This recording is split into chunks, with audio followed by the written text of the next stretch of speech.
Hey everyone, today's video is on cellulite. So I get asked all the time, like, what can you do to get rid of cellulite? And really, cellulite is more of an issue of hormones and other things going on in your body than it is of weight loss. You might find that you have lost some weight, but even though you're a skinnier version of yourself, you actually still have cellulite. The cellulite hasn't gone away. And the reason why is because there's a lot of other factors that create cellulite. So, hormonally, what happens? It's more common for women to have more cellulite during different phases of their life. And one of those things is during pregnancy, but also during menopause. And so when we go through menopause, we have a great fluctuation in our hormones, okay? Our estrogen's decreasing, our progesterone is decreasing.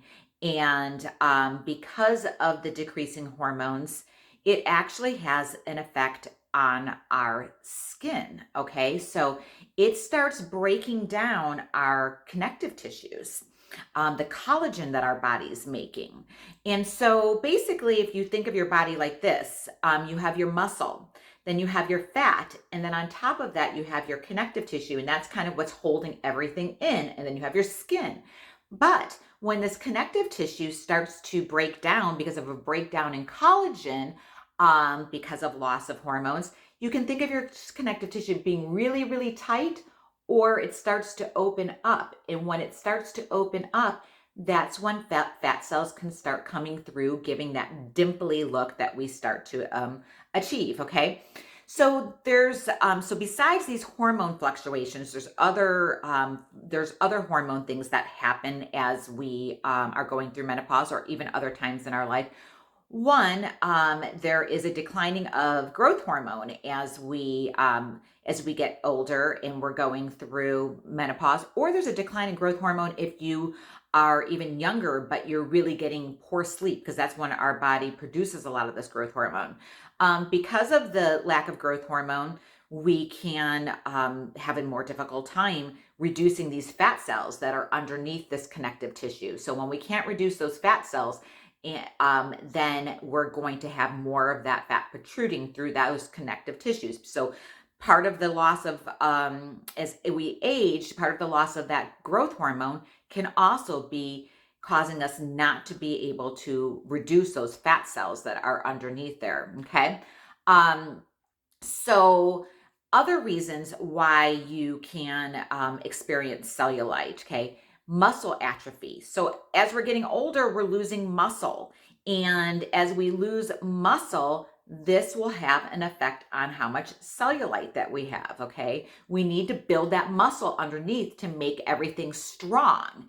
And so we definitely need to work on maintaining our muscle and continuing to build muscle as we get older to help the appearance of cellulite. Okay, so we need to work on our hormones. First off, we need to work on building muscle.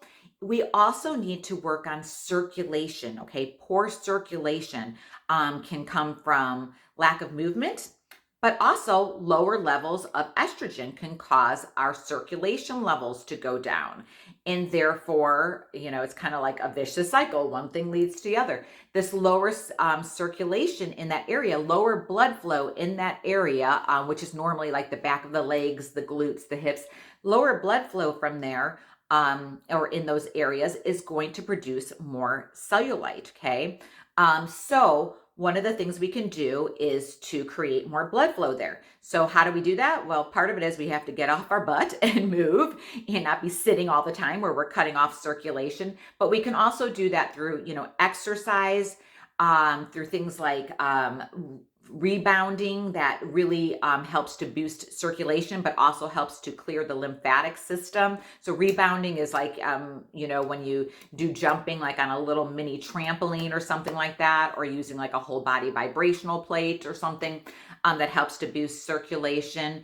Another thing we can do is dry brushing. Okay, dry brushing can bring a lot of blood flow to that area. If you don't know what dry brushing is, search it on YouTube. You can find a lot of videos on how to do that, okay? Lastly, cellulite can be caused by a poor liver function, all right? So poor liver function, poor lymphatic function, all of these things cause our body to store more toxins. Toxins make our fat cells grow, okay? If we're getting older and our connective tissue is not tight and then our fat cells are growing, we are going to have more of an appearance of cellulite. So we need to work on our liver health also, okay? So all of these things can help improve cellulite. Will you ever 100% be able to get rid of it? No, cellulite can be a little bit genetic. Most women have a little bit of it, no matter how much they weigh, but you can definitely improve the appearance of it and reduce it by taking some of these steps. So these are all things that I work with my clients.